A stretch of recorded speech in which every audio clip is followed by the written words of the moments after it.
Today, I'm going to review the Retroid Pocket Flip, this device right here, in terms of game development using the Godot engine, but basically any engine that can export to Android should be good. I just personally use Godot. Basically, I wanted a device, something like this. This is the RG353M, that I could load my games onto and just pass it around so that people can demo my games and whatnot. I initially bought this, the RG353M, and it worked really well. It ran Linux and it ran Android. However, at the time I was very averse to exporting my game using Android, so I mainly used the Linux front end. However, the Retroid Pocket Flip only has Android, and that's not really a negative, but Godot actually makes it very easy to export to Android once you have it set up.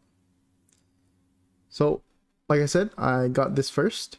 However, this only has 2 gigs of RAM, and I needed something a bit stronger for the game that I wanted to make.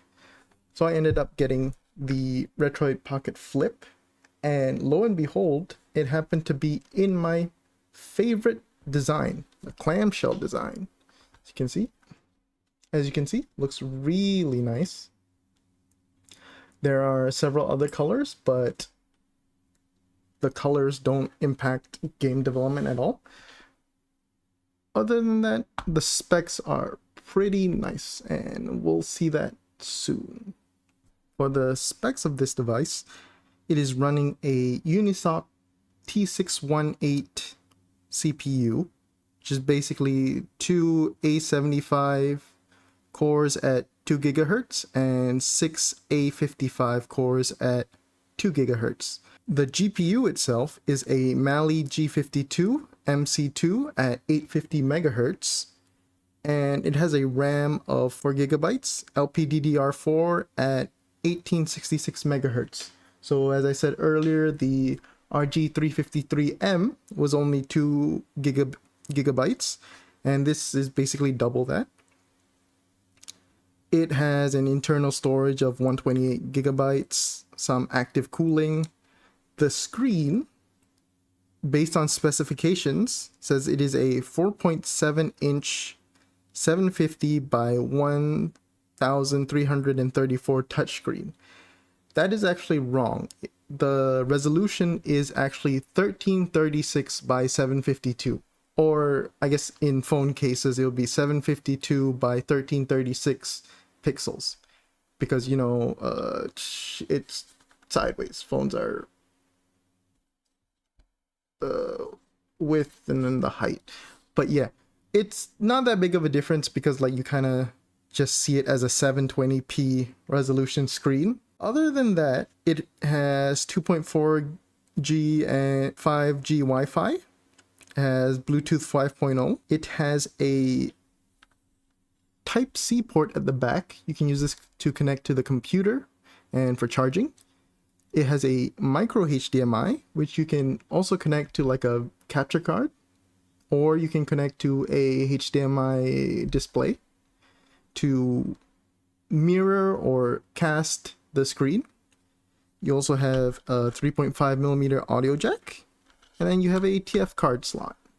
So if you want to transfer data to this thing, then there's the TF card slot, there's the USB-C port, and Bluetooth, Wi-Fi. There's actually a lot of ways to send data to this thing.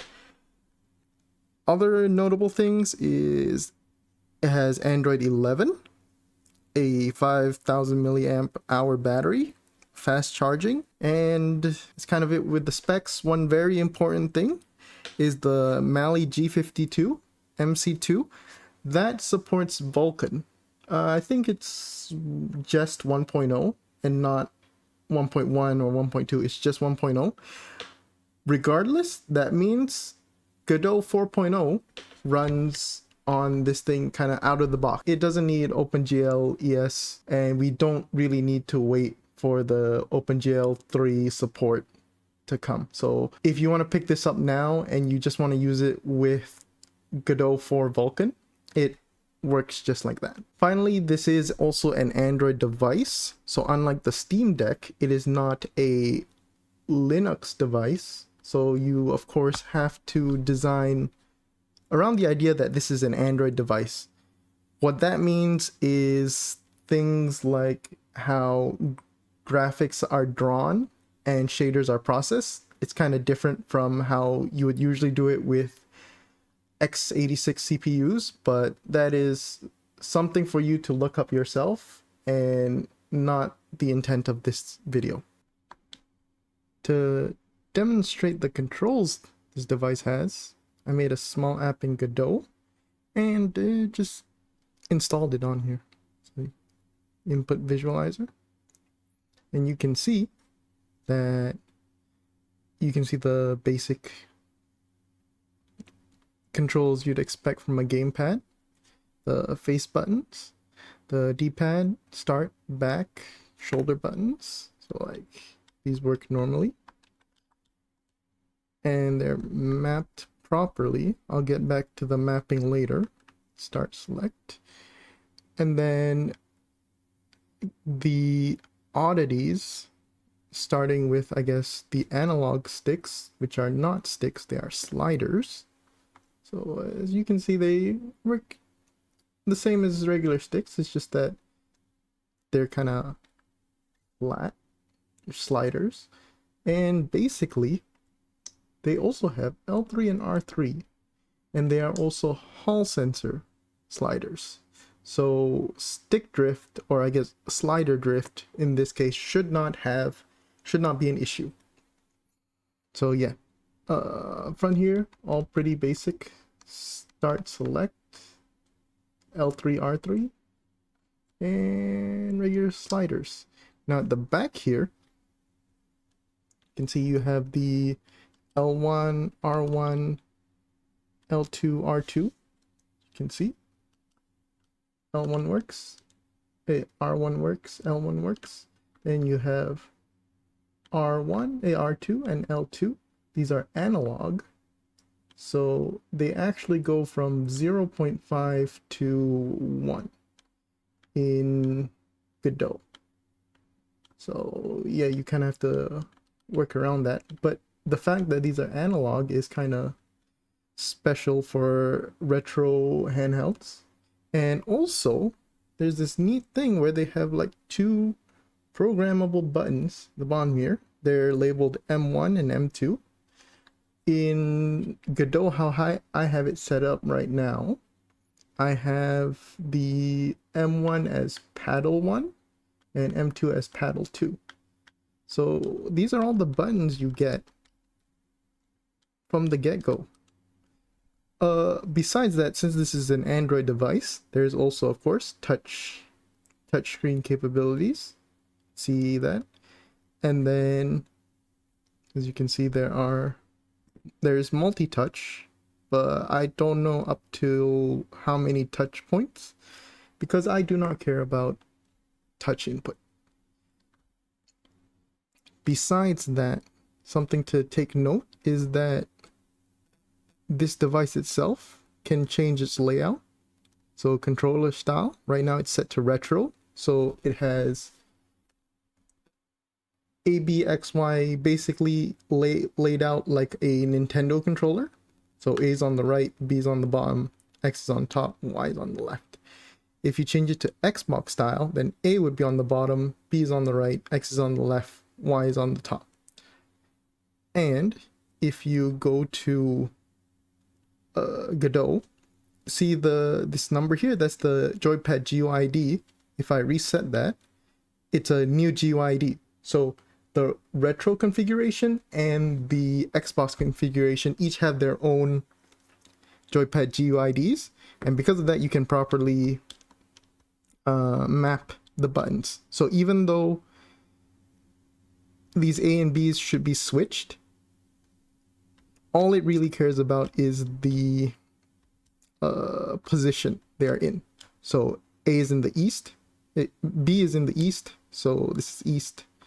A is down here, so this is south button, west button, north button. Then everything else is kind of the same.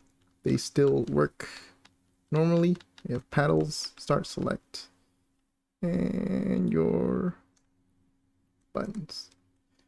So currently, the mapping for these controllers are not in the current version of Godot.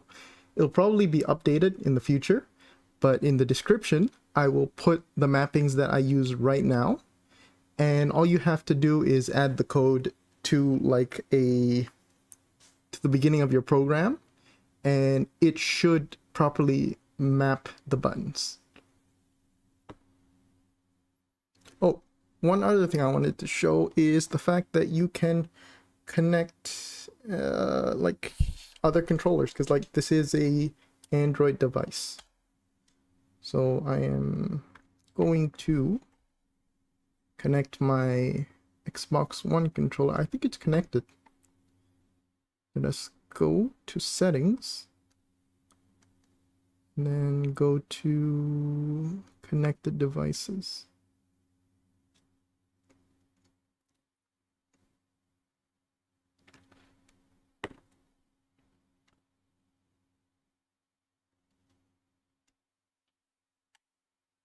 Pair these.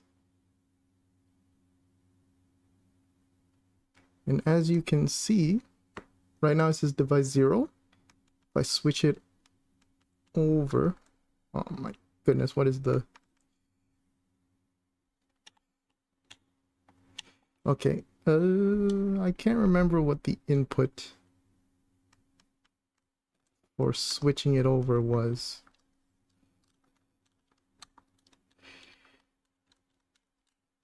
But regardless, you can see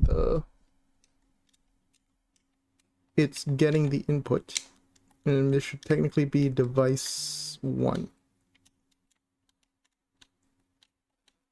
So just like any other Android device, you can connect through Bluetooth to other controllers, and Godot will pick it up normally. Now, moving on to the resolution of the screen. So, did you know that you can also connect this up to a HDMI device? So there's a micro HDMI port at the back. Just plug it in. And then I have it connected to my computer right now. If I switch scenes, there. That is my device in the corner. That is the screen being captured in the corner. So we have this screen ratio display. Oh, it's another app I made in Godot. And ooh, it's hard to see, but what really matters is you can see in the corner the resolution of the screen, as I stated earlier, is actually 1336 by 752. So it's about a 720p display. And even the output of the device, like if you just connect it to the screen without mirroring it, it should be 720p. So if you want to do some pixel perfect scaling, like I do, you kind of want to, I'm gonna like suggest some resolutions that you can try. Of course, before that, I do want to talk about aspect ratios. Everyone knows the regular aspect ratio, 16 by 9, but there are other interesting aspect ratios to think about for your game. For example, there is the 3 by 2 that the old Game Boy used to use. Then there's also the 4 by 3 that the old televisions used to use. And finally, there's a 16 by 10 that current laptops kind of work on. Though for 16 by 10, you can kind of just do 16 by 9, and then when you have more of the screen space, you just show more of the game, and that's usually good enough. So another thing, if you want to scale these resolutions up to 1080p, then you need to pick an even scaling factor for this resolution for 720p. So for example, if I had a 2x scaling in 720p, then it would be 1.5 more scaling in 1080p. So a 3x scaling. So another example would be a 4x scaling in 720p would be the same as 6x scaling in 1080p. Now I'm just gonna scroll through a couple of different possibilities, and if you like them, it's up to you. So 16 by 9 is what I'm gonna be using, and basically the next nicest, the 2x scaling, is 640 by 360, and this is basically the resolution that I'm going to be working with for my game, as you might have seen previews in previous videos. Other than that, there is 384 by 216, 256 by 144. Now this is 5x scaling, so if you tried this on 1080p, it won't properly scale up. It won't be an integer scaling. It would be 7.5 times scaling. So as you know, that 7.5 is not an integer. Of course, there are other numbers besides that. There's 216. Yeah, so this is what happens when you don't have a perfect integer scaling. It would basically just be, there would be black lines around the device, black borders. And oh, so yeah, there's also 1152 by 648 in case you do want some black borders, so you can put like a frame. That's up to you. It is all up to creative choice. So with 3 by 2, as you can see, this is actually quite a nice quite a nice aspect ratio to have your game in. It uses up quite a good amount of the space, and a lot of retro consoles kind of like to have a good 3 by 2 scaling, because Game Boy is kind of the baseline for good retro handheld screens. So that's 1128 by 752 is 1x scaling. 2x scaling would be 552 by 368, and then you would scale it 3 times if this was 1080p, and you'd get this kind of a similar look on your screen. Then 360 by 240, really nice numbers, and so on. It's 3 by 2, it's 4x, and you can just keep going. Next is 4 by 3. So 4 by 3, like I said, is old televisions. So your old PlayStation 1, N64, things like that. 4 by 3 is not exactly that great, because as you can see, there's a lot of borders on the right and left. It's basically just a box. So yes, old retro games use this, but that's because that's what we had. So if you can choose not to do 4 by 3, just don't, or like properly fill up the space. And of course 960 by 720, that's the 720p version. 992 by 744 is the version that fits this screen.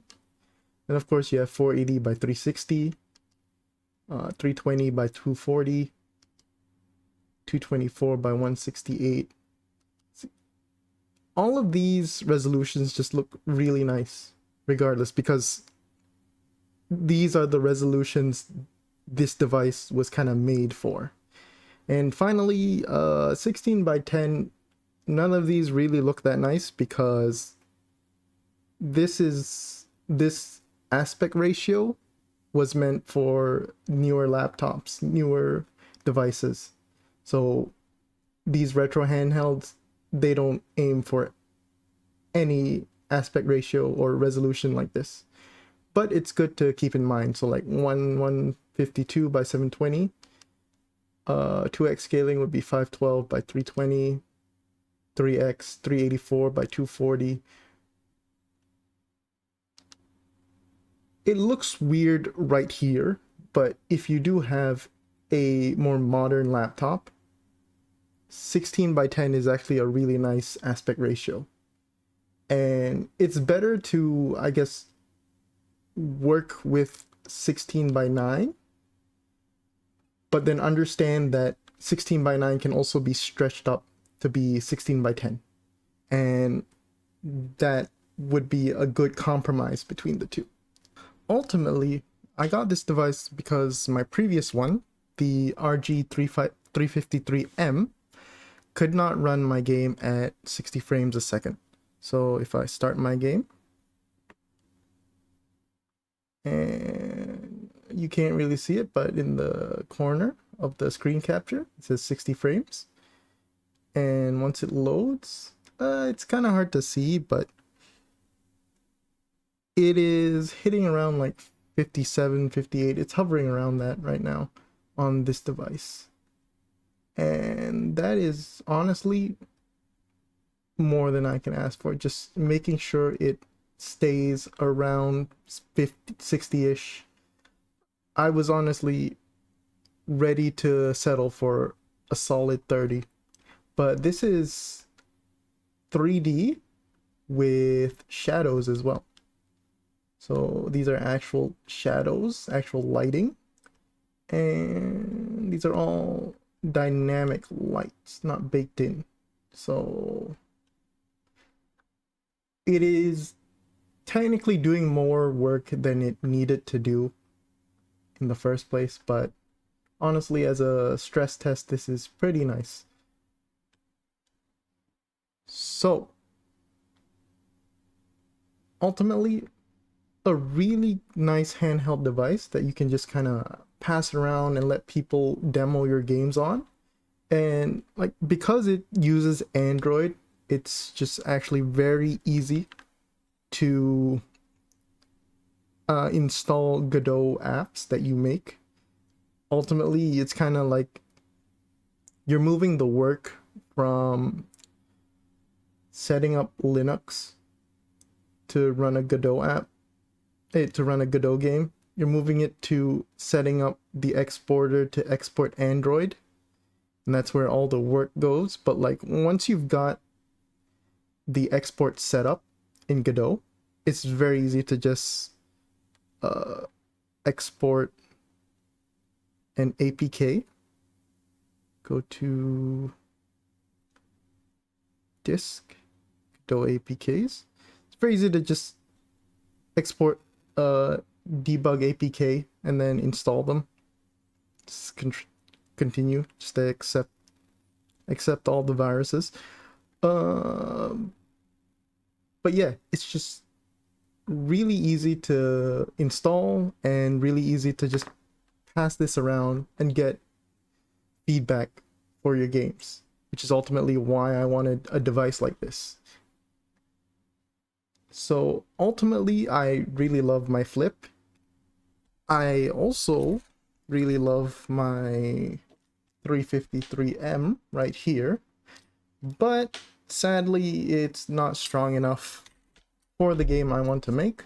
So some compromises need to be made, and this little device is just right now perfect for what I want it to do. It is a great minimum requirements device. Other than that, it is just pretty well built. I really like it.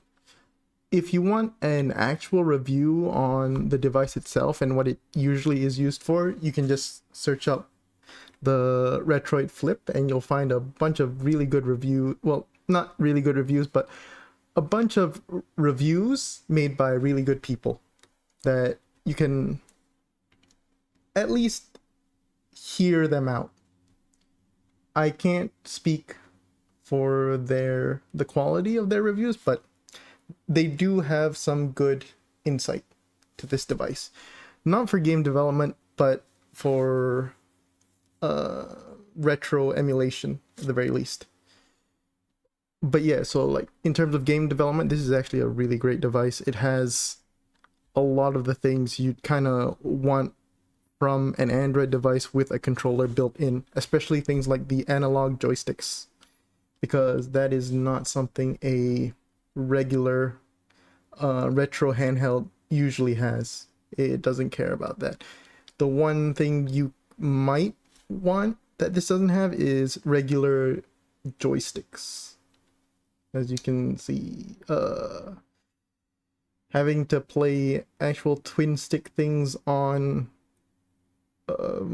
sliders is probably not going to be a fun experience, but you can always just connect a regular Bluetooth controller if it ever comes to that. So that is all from my review, and thank you for watching. Goodbye.